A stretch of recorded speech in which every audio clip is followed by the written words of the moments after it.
Good morning. Rajitha ബാലുവാണേ. തട്ടുന്തവിയിലേക്ക് എല്ലാവർക്കും സ്വാഗതം. ഇന്ന് ഒരു കുക്കിംഗ് വീഡിയോ ആണ് കേട്ടോ.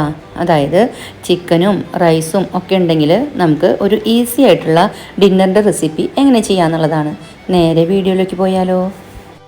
അപ്പോൾ നമ്മൾ തയ്യാറാക്കാൻ പോകുന്നത് ചിക്കൻ കറിയും അതുപോലെ തന്നെ നെയ്ച്ചോറുമാണ് കേട്ടോ. ചിക്കൻ കറിക്കായിട്ട് 1 കിലോ ചിക്കൻ എടുത്ത് വൃത്തിയാക്കി വെച്ചിട്ടുണ്ട്. ഇതിൽ കരളോ ചങ്കോ ചിറകോ ഒന്നുമില്ല കേട്ടോ.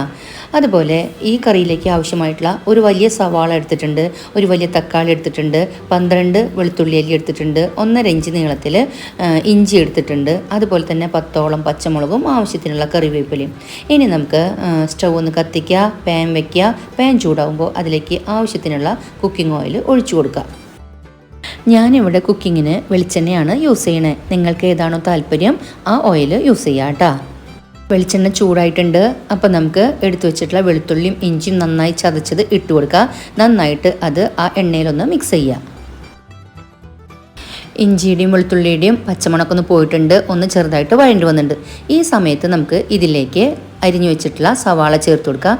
സവാളയും നന്നായിട്ട് ആ എണ്ണയിലൊന്ന് മിക്സ് ചെയ്യുക. സവാളയിലേക്ക് അല്പം ഉപ്പും അതുപോലെ തന്നെ അല്പം കറിവേപ്പിലയും കൂടെ ചേർത്ത് നന്നായിട്ട് മിക്സ് ചെയ്തതിന് ശേഷം ഈ പാനിൻ്റെ അടപ്പ് കൊണ്ട് ഈ പാത്രം ഒന്ന് അടച്ചിട്ട് കൊടുക്കുക. ഹൈ ഫ്ലെയിമിൽ 2 മിനിറ്റ് ഇട്ട ശേഷം ഒന്ന് അടുപ്പ് തുറന്നിട്ട് ഒന്നും കൂടെ ഒന്ന് മിക്സ് ചെയ്തിട്ട് മീഡിയം ഫ്ലെയിമിൽ 1 മിനിറ്റും കൂടെ ഇത് ഒന്ന് വഴറ്റിയെടുക്കുക. അപ്പോൾ നമ്മൾ എണ്ണയൊക്കെ കുറവാണ് കേട്ടോ ഞാൻ ഇന്ന് ഉപയോഗിക്കുന്നത്. ഡിന്നറാണല്ലോ നമ്മളിന്ന് ചെയ്യുന്നത്. അപ്പോൾ ഡിന്നറിന് വല്ലാതെ ഫാഷനോ കൂടുതൽ അലങ്കാരങ്ങളോ ഒന്നുമില്ല. അതുപോലെ തന്നെ അധികം എണ്ണയും യൂസ് ചെയ്യുന്നില്ല. അപ്പോൾ ആവി കൊണ്ടിട്ട് സവാള ഒന്ന് നന്നായിട്ട് വഴണ്ട് വരാൻ വേണ്ടിയിട്ടാണ് ഇങ്ങനെ മൂടിയിട്ട് കൊടുത്തത്. അപ്പോൾ സവാള ഒന്ന് വാടി വന്നിട്ടുണ്ട് കേട്ടോ. ഈ സമയത്ത് നമുക്ക് കീറിയിട്ടുള്ള പച്ചമുളക് ഇട്ട് കൊടുക്കുക. അതിനോടൊപ്പം തന്നെ അല്പം വേപ്പിലയും കൂടെ ഇട്ടിട്ട് ഒന്നും കൂടെ ഇതൊന്ന് മിക്സ് ചെയ്യുക. സവാള നന്നായി വാടി കുഴഞ്ഞു വന്നിട്ടുണ്ട്. അതിലേക്ക് നമുക്ക് പൊടികൾ ചേർത്ത് കൊടുക്കുക. അതിനായിട്ട് 2 ടേബിൾ സ്പൂൺ കാശ്മീരി ചില്ലി പൗഡറും അതുപോലെ തന്നെ ഒരു ചെറിയ സ്പൂണോളം മഞ്ഞൾപ്പൊടിയും 1.5 സ്പൂണോളം പെരിഞ്ജീരകപ്പൊടിയും അതുപോലെ തന്നെ 1.5 സ്പൂണോളം കുരുമുളക് പൊടിയും പിന്നെ ഞാൻ എടുത്തിട്ടുള്ളത് ചിക്കൻ മസാലപ്പൊടിയാണ് കേട്ടോ. ചിക്കൻ മസാലപ്പൊടി 2 ടേബിൾ സ്പൂൺ ഉണ്ട്. അളവുകൾ ഞാൻ ഡിസ്ക്രിപ്ഷൻ ബോക്സിൽ കൊടുക്കാം കേട്ടോ. അതെല്ലാതും കൂടെ ഇതിലിട്ട് കൊടുക്കുക. എന്നിട്ട് ഈ പൊടികളുടെയൊക്കെ പച്ചമണം പോണ വരെ നന്നായിട്ടൊന്ന് ഇതിലിട്ടിട്ട് സവാളയുടെയും ആ വെളുത്തുള്ളി ഇഞ്ചി എല്ലാം കൂടെ നന്നായി മിക്സ് ആവണ വരെ ഒന്ന് വഴറ്റി കൊടുക്കുക.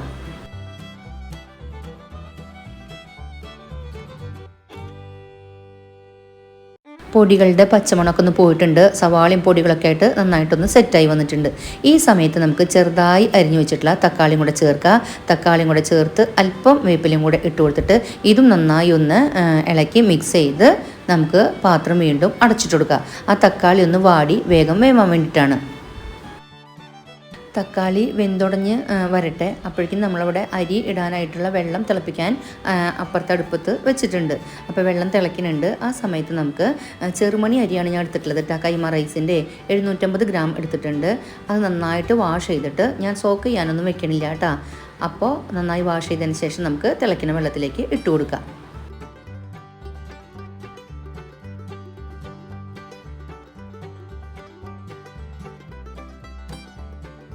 അരിയെല്ലാം വെള്ളത്തിലേക്ക് ഇട്ട് കൊടുത്തതിന് ശേഷം അതിലേക്ക് ആവശ്യമായിട്ടുള്ള അത്രയും ഉപ്പും കൂടെ ചേർത്ത് കൊടുക്കുക. നന്നായിട്ടൊന്ന് മിക്സ് ചെയ്യുക.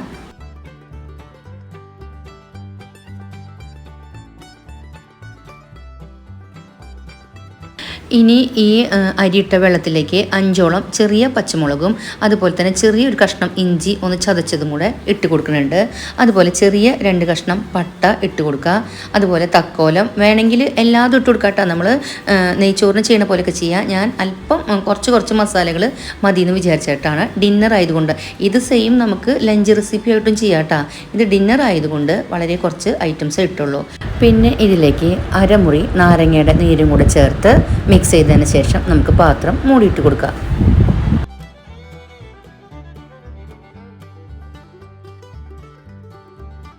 അരിയുടെ കാര്യം ചെയ്യുന്നതോടൊപ്പം തന്നെ ഇപ്പുറത്തെ അടുപ്പത്തുള്ള നമ്മുടെ മസാലയും എന്തായാലും ഞാൻ ഇടയ്ക്കിടയ്ക്ക് ചെക്ക് ചെയ്യുന്നുണ്ടായിരുന്നു കേട്ടോ.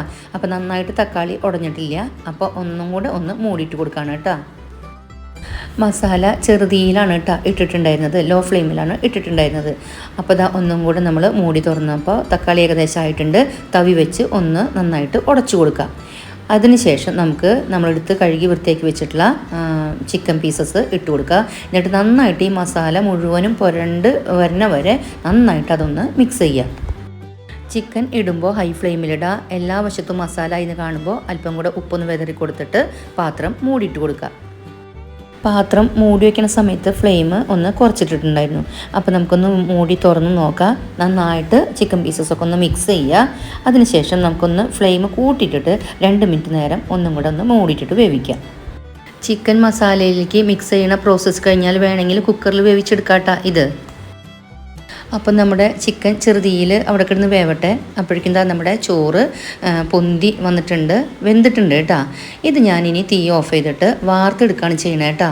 അതായത് ഈ പാത്രത്തിൻ്റെ മൂടി ഇട്ടുകൊണ്ട് നമ്മൾ 2 സൈഡും പിടിച്ചിട്ട് വാർത്ത് കളയില്ലേ വെള്ളം, അങ്ങനെയാണ് ഞാൻ ചെയ്യണത്. നമുക്ക് ചിക്കൻ ഒന്ന് ഇളക്കി മിക്സ് ചെയ്തതിന് ശേഷം ചോറ് വാർക്കാം കേട്ടോ.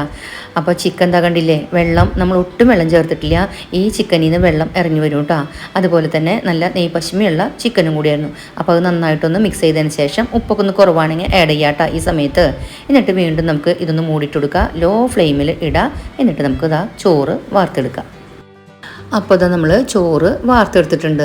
ഇനി നമുക്ക് ഈ സമയത്താണ് ഞാൻ ഈ ചോറിലേക്ക് ആവശ്യമായിട്ടുള്ള നെയ്യ് ഒഴിച്ചു കൊടുക്കണേ കേട്ടോ. അധികം നെയ്യൊന്നും ചേർക്കണില്ല, വളരെ അല്പം നെയ്യേ ചേർത്ത് കൊടുക്കണുള്ളൂ. ഏകദേശം 2 ടേബിൾ സ്പൂണോളം നെയ്യാണ് കേട്ടോ ഞാൻ ചേർത്തിട്ടുള്ളത്. നല്ല ചൂടുള്ള ചോറല്ലേ, അപ്പോൾ നെയ്യ് വേഗം മെൽറ്റായിക്കോളും. എന്നിട്ട് ഞാൻ ഈ പാത്രം പിടിച്ചിട്ട് ഒന്ന് കുടഞ്ഞു കൊടുക്കുക ചെയ്യണേ കേട്ടോ, എല്ലായിടത്തേക്കും ആ നെയ്പശിമ എത്താൻ വേണ്ടിയിട്ട്. അപ്പോൾ നമ്മളുടെ നല്ല ടേസ്റ്റ് ആയിട്ടുള്ള സൂപ്പർ നെയ്ച്ചോറ് ഞാൻ വേറൊരു പാത്രത്തിലേക്ക് മാറ്റിയെടുത്തിട്ടുണ്ട്. ഇനി നമുക്ക് വീണ്ടും കറിയിലേക്ക് തിരിച്ചു വരാം കേട്ടോ. മൂടി തുറക്കുമ്പോഴേ അപാര സ്മെല്ലായിരുന്നു കേട്ടോ. നമ്മൾ പ്രത്യേകിച്ച് ഒന്നും വേറെ ചേർത്തിട്ടില്ല, പക്ഷെ നല്ല സ്മെല്ലായിരുന്നു. ഇതാ കണ്ടില്ലേ, നേരത്തേക്കാളും ഗ്രേവിയൊക്കെ കൂടിയിട്ടുണ്ട്. അപ്പോൾ നമുക്ക് ഈ കഷ്ണങ്ങളൊക്കെ നന്നായിട്ടൊന്ന് മിക്സ് ചെയ്യുക. ഈ സമയത്തും ഉപ്പൊക്കെ ഒന്ന് വേണമെങ്കിൽ ചെക്ക് ചെയ്യുക കേട്ടോ. എന്നിട്ട് നമ്മൾ ഇതിലേക്ക് കുറച്ച് സവാള വറുത്തത്, ഗോൾഡൻ ബ്രൗൺ കളറിൽ സവാള വറുത്ത് മുരിച്ച് വറുത്തിട്ടുള്ളതാണ് ചേർക്കണേ കേട്ടോ. ഇത് നിറയെ അതിലേക്ക് വെതറി കൊടുത്തതിന് ശേഷം നമുക്ക് ഹൈ ഫ്ലെയിമിലിട്ടിട്ട് വീണ്ടും ഈ പാത്രം ഒന്ന് മൂടിയിട്ട് കൊടുക്കുക. 1 മിനിറ്റോളം ഹൈ ഫ്ലെയിമിൽ കിടന്ന ഈ പാൻ അതിൻ്റെ മൂടി ഒന്ന് തുറക്കുക. എന്നിട്ട് നല്ല സ്മെല്ലാണ് കേട്ടോ സവാളയും കൂടെ വന്നപ്പോൾ. എന്നിട്ട് ഒന്നും കൂടെ ഇതെല്ലാം കൂടെ നന്നായിട്ടൊന്ന് മിക്സ് ചെയ്യുക. ഫ്ലെയിം ഹൈ ഫ്ലെയിമായിട്ട് തന്നെ ഇരിക്കട്ടെ. എന്നിട്ട് ആ ചാറൊന്ന് കുറുകാൻ വേണ്ടിയിട്ടാണ്, ഗ്രേവി ഒന്ന് കുറുകാൻ വേണ്ടിയിട്ടാണ്. എന്നിട്ട് നന്നായി മിക്സ് ചെയ്തതിന് ശേഷം നമുക്ക് ഇതിലേക്ക് 1 സ്പൂണോളം, ചെറിയ സ്പൂണോളം പെരിഞ്ജീരകപ്പൊടി ഒന്നും കൂടെ ചേർത്ത് കൊടുക്കുക. എന്നിട്ട് നന്നായി മിക്സ് ചെയ്യുക. എന്നിട്ട് കുറച്ച് കറിവേപ്പിലയും കൂടെ ഇട്ട് കൊടുത്തിട്ട് സ്റ്റൗ ഓഫ് ചെയ്യുക, പാത്രം മൂടിയിടുക. നമ്മുടെ കറിയും തയ്യാറായി. അപ്പോൾ നമ്മുടെ കറിയുടെ കളറൊക്കെ കണ്ടില്ലേ, നല്ല നെയ് പശിമയൊക്കെ വന്നിട്ടുണ്ട്. സൂപ്പർ ടേസ്റ്റ് ആയിരുന്നു കേട്ടോ. നെയ്ച്ചോറും അതെ, അധികം ആഡംബരങ്ങളോ ഫാഷനൊക്കെ കുറവാണെങ്കിലും അടിപൊളിയായിരുന്നു. ഇത് തന്നെ നമുക്ക് വേണമെങ്കിൽ ലഞ്ച് റെസിപ്പി ആക്കാം കേട്ടോ. സർലാസോ ചമ്മന്തിയോ മറ്റൊരുപാട് ഐറ്റംസ് വെച്ചുകൊണ്ട്. പക്ഷേ നൈറ്റല്ലേ, ഇതന്നെ ധാരാളമായിരുന്നു. ഞാൻ കുക്കുംബറും ക്യാരറ്റൊക്കെ വെച്ച് സവാളയൊക്കെ വെച്ചുകൊണ്ടൊരു സാലഡും ഉണ്ടാക്കി. പിന്നെ പപ്പടം ഉള്ളത് കൊണ്ട് 2 പപ്പടം സൈഡിൽ വെച്ചു എന്ന് മാത്രം കേട്ടോ. ഇത് മതിയെന്ന് ബാലു പറഞ്ഞിട്ടാ. എന്നും ഈ ചപ്പാത്തിയും കഞ്ഞിയൊക്കെ അല്ലേ നൈറ്റിൽ, അപ്പോൾ ഇടയ്ക്ക് ഒന്ന് ഒരു വ്യത്യസ്തതയിൽ പിടിക്കാമെന്ന് വിചാരിച്ചിട്ടാണ് കേട്ടോ. അപ്പോൾ എൻ്റെ ഇന്നത്തെ ഡിന്നർ റെസിപ്പി നിങ്ങൾക്ക് ഇഷ്ടമായി എന്ന് വിശ്വസിക്കുന്നു. ഇഷ്ടമായിട്ടുണ്ടെങ്കിൽ എപ്പോഴും പറയുന്ന പോലെ സപ്പോർട്ട് ചെയ്യാൻ മറക്കരുതേ. നമുക്ക് ഇനിയും അടുത്ത വീഡിയോകളിലൂടെ കാണാം. അതുവരേക്കും ചിൽഡ്രൻ ടേക്ക് കെയർ. ബൈ.